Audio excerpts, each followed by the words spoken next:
Welcome back to episode 3 of building a $1 million TFSA by the time I'm 45. Hi, I'm Janine Rogan. I'm a financial educator, and I'm on a mission to build a 7-figure TFSA in the next decade. Now, if you haven't checked out episodes 1 and 2, you're going to want to make sure you follow along and go do that because I talk all about the numbers in my account, the exact numbers that I'm working with, as well as a Q1 update.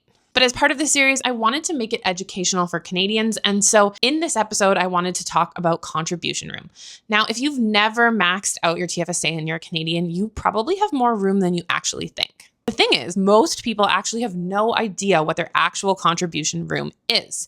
So here's how the contribution room works in the Canadian TFSA. Every year since 2009, which is when the account was created, the government has added to your TFSA limit, regardless of whether or not you've contributed. Now, you do have to be 18 to amass this contribution room. So if you were 18 in 2009 and you have never contributed a single dollar to your TFSA, your lifetime maximum contribution room is $109,000. If you've contributed and withdrawn over the years, like many of us have, your room is a moving target.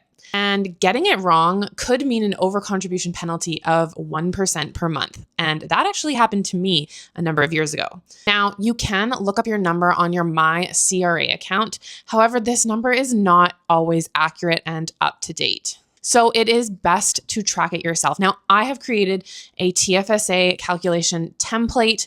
And if you're interested in grabbing a copy of that, you can comment the word template below. I came into 2026 with $60,000 worth of unused contribution room.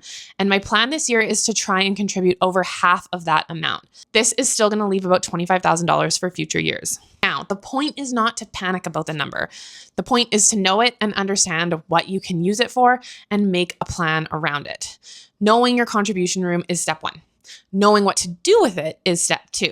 And knowing what your TFSA is currently returning, that is where most people are in the dark. The contribution limit each year adds to your contribution room, and this number started at $5,000 in 2009 and has been indexed to inflation every year since. Building a 7-figure TFSA is something I'm very passionate about because I want to be able to use that money for my retirement and pull it out on a tax-free basis. One thing to note is that when you do pull money out of your TFSA, you get that contribution room back on January 1st of the following year. So if I pulled $10,000 out today, I would get that contribution room back on January 1st of 2027. Using your TFSA is so incredibly powerful, and it is one of our best wealth building tools here in Canada.